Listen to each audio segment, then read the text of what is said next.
Now the question then becomes, how are we going to estimate our uncertainties in this derived density number, especially if we're starting with relative humidity? Well, if we knew everything exactly except for the relative humidity, then the only uncertainty result would come from our relative humidity measurements. So if I plugged in some values for pressure and temperature and relative humidity and said that the uncertainty in my relative humidity was 20%, so a fairly large uncertainty, then I can calculate the measured density based on just the nominal measured values. And then I can calculate one for a high level of a high value of the relative humidity and one for a low value of the relative humidity. And here I'll calculate it based on the relative humidity plus the uncertainty, and here the relative humidity minus the uncertainty. And finally, I'll get the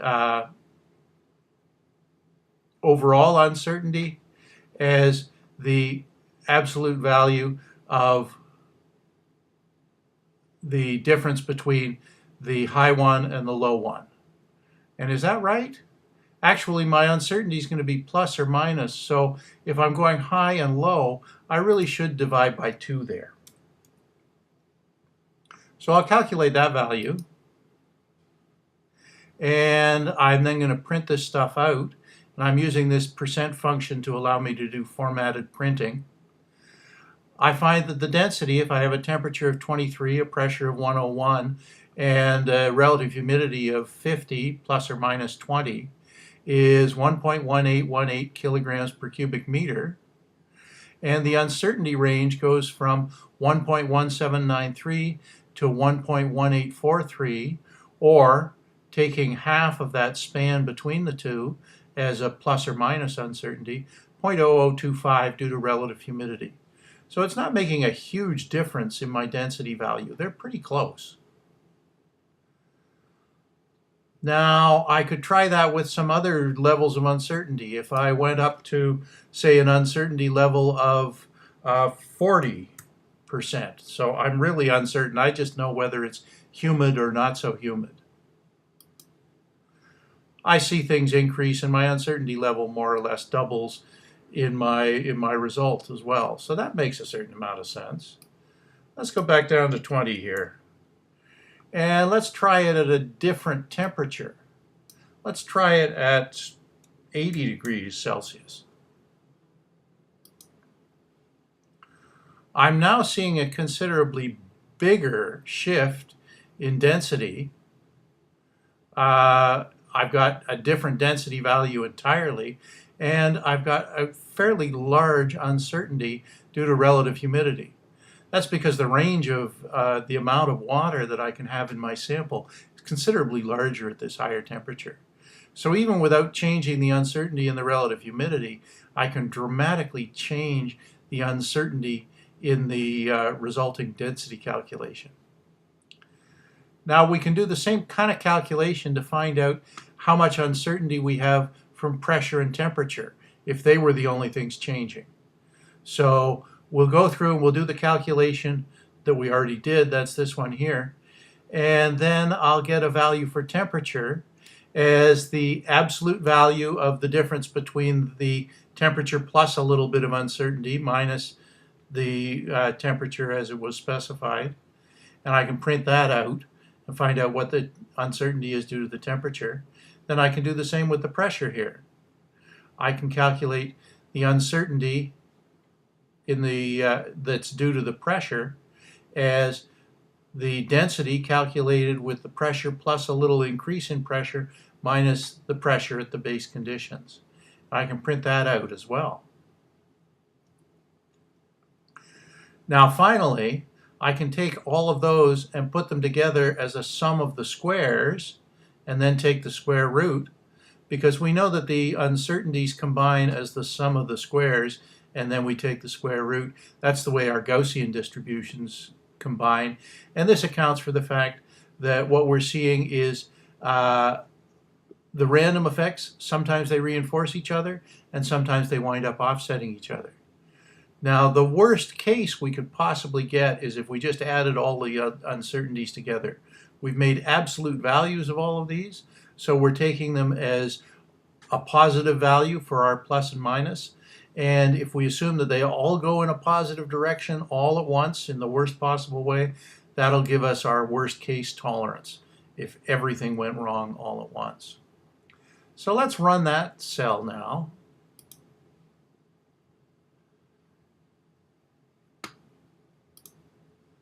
And we get out some similar results to what we got before. We've got some densities for a given set of values. So here we are at 50 degrees Celsius. We've got an uncertainty due to relative humidity that's relatively small. We've got somewhat bigger uncertainties due to our uncertainty in temperature and pressure. And our overall uncertainty, when we combine all of these in that sum of the squares, will be 0.0244 or 2.14%. So it hasn't been a result of just adding them together. We've added and summed the squares and then taken the square root. Now, if we just added them all together, our worst case value would be 0.04, almost twice what our actual expectation 95% of the time will be. So it's really important to do this combination with the sum of the squares and then take the square root to avoid over dramatizing on the absolute worst possible outcomes we could get. So if we play around with these results, we'll see once again that the overall uncertainty changes as a function of temperature, pressure, and relative humidity, even if the individual uncertainties remain the same. So let's go up here, and I'll change my relative humidity to 20%. I'm not changing the uncertainties in the quantities at all. I'm just changing the conditions I'm evaluating under. And what we see is that the overall uncertainty went down. If I change my temperature from 33 down to 25, I once again see a change in the overall uncertainty. And so we get values that change depending on what conditions we're measuring at. So we need to always be calculating our uncertainties every time for every particular set of conditions. And that can get kind of tedious.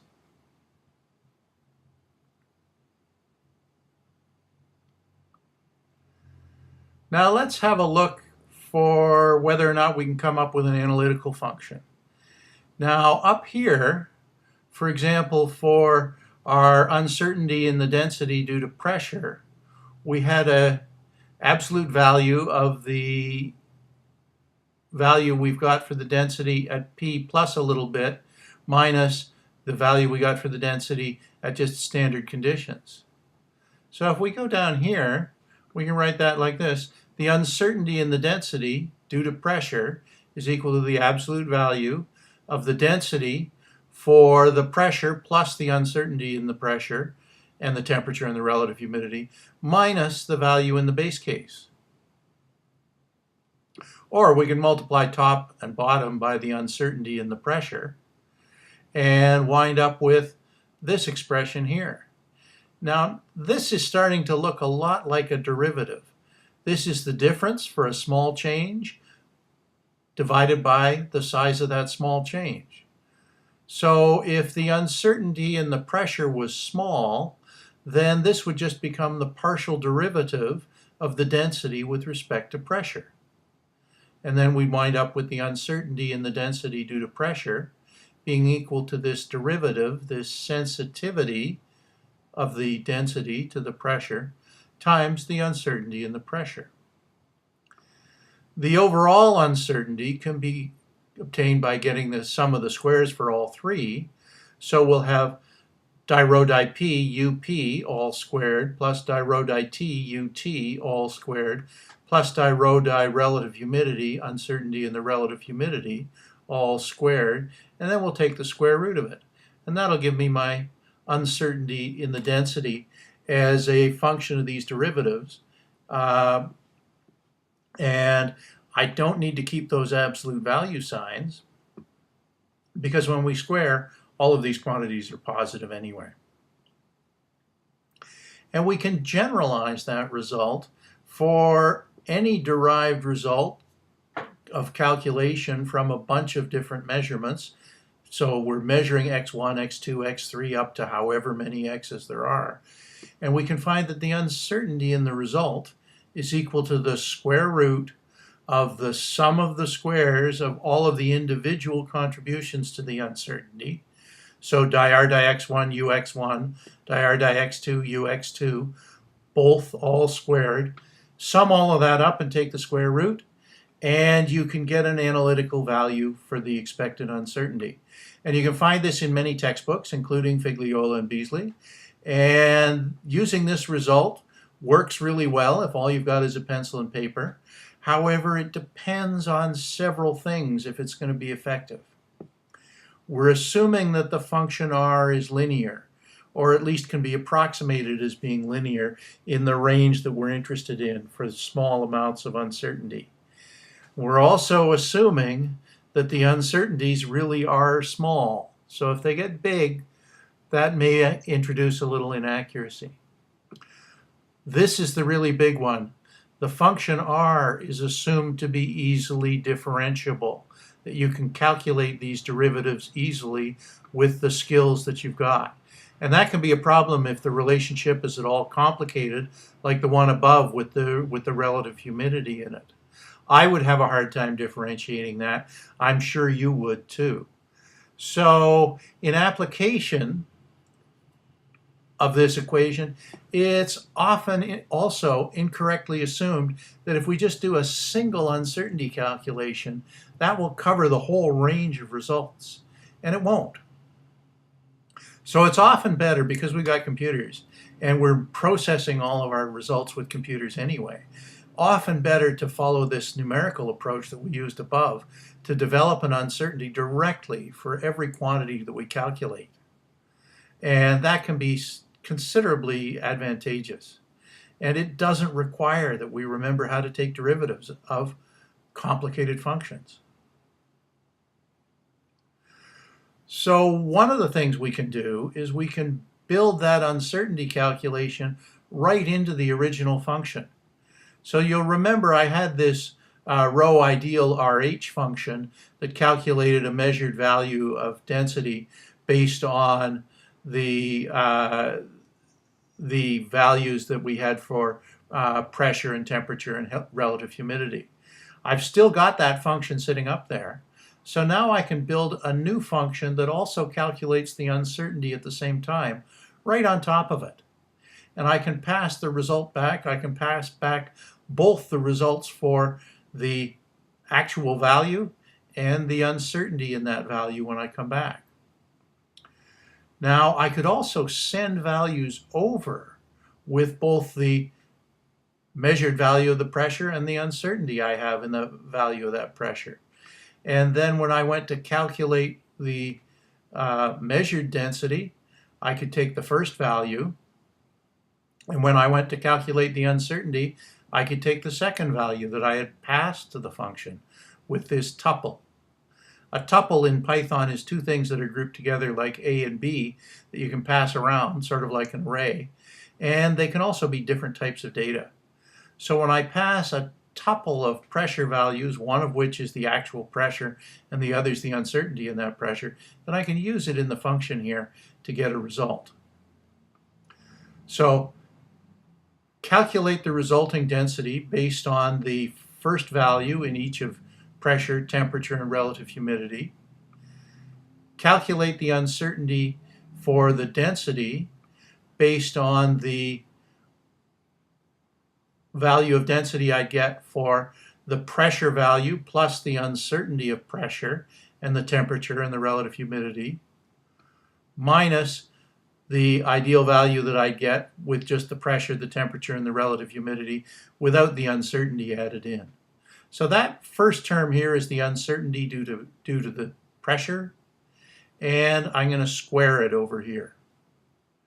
The next one, I'll add the uncertainty due to the temperature. So I've got temperature plus the uncertainty in temperature here, and I'm going to square that.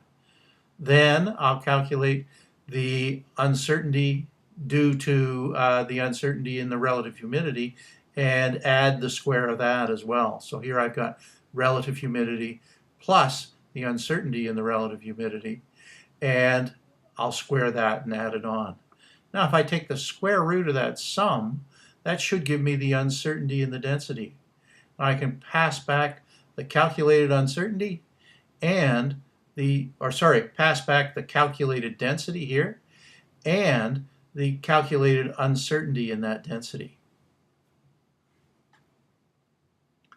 And one of the pluses is I can define this function without knowing anything about the characteristics of the underlying function, that row ideal RH, other than I have to assume that it's reasonably well behaved, that it's reasonably linear, and that it doesn't oscillate up and down or have discontinuities right near the range where I'm measuring.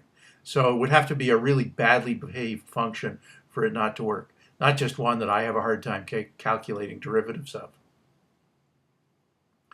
So now, if I take the temperature as 23 with an uncertainty of 1, and the pressure as 101 kilopascals with an uncertainty of 2 kilopascals, and the relative humidity as 50% with an uncertainty of 20%, I can calculate the resulting tuple of density and its uncertainty value by calling this row ideal RH function. Now let's see what comes out. Whoops, I get a name error. What happened here? Oh, I guess I didn't run this part of the code. Now I don't get a name error. I had to actually define this function and run the code to get it to show up. So I get the density that I expected, I get the uncertainty that I expected, and if I change the values, I'll get a change in uncertainty about the same way that I would expect. So now we can go back to the beginning. We can do the same kind of plot we started out with, but now we can include an uncertainty band for our results. So let's have a look here. 100 points to plot. I've got uncertainties associated with temperature, pressure, and relative humidity because I know something about these measurements. I'm going to go over a pressure range and a temperature range. I'll get my relative humidity and my density, and I'll have an uncertainty function as well.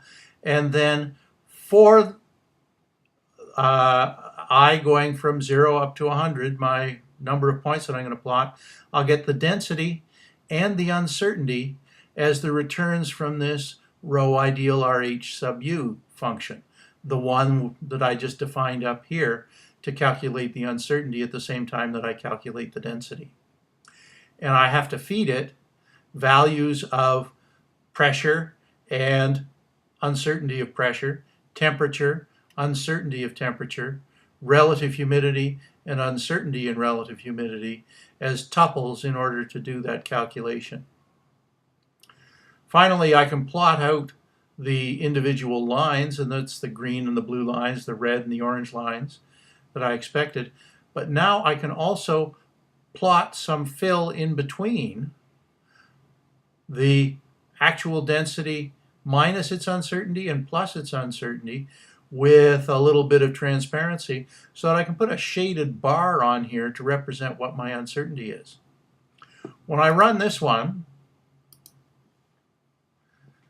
I find that these ones, the green and the blue, 20 degrees C, both are at 20 degrees C, have considerably lower uncertainty in my density calculation than these ones at 70 degrees Celsius, which have considerably higher uncertainty in the density calculation. And that uncertainty is coming in because of the magnitude of the relative humidity contribution at those different temperatures. 70 degrees Celsius air can hold a lot of water, and the uncertainty in that relative humidity will dramatically change the uncertainty in our estimated density. So if I reduce the uncertainty in the relative humidity, let's take it down to 5. Then that uncertainty in the relative humidity isn't making a big contribution anymore, and these uncertainty bands become about the same. So if I go back up to say 25, fairly large error in the relative humidity, I'm back to the situation here where I've got large bands of uncertainty at the higher temperatures. So this is an approach you can take to finding out the uncertainty for derived quantities. By all means, if you've got to sit down at an exam and you like to do calculus, do your calculations for combined uncertainty this way with the derivatives. And it's important to understand what's going on here. But more practically, think about it in terms of the calculation that we did up here, where we're collecting the effects of each of the different quantities on the overall uncertainty, and then down here, taking the sum of the squares and taking the square root of it. If you want to get really fancy, I'd like to encourage you to always be keeping that uncertainty in mind and derive a function like this one where you calculate the uncertainty right alongside calculating the actual value, so that you're always carrying around an uncertainty estimate in addition to what you think the measured value is. So we'll explore how to use this in some of our assignments during this segment.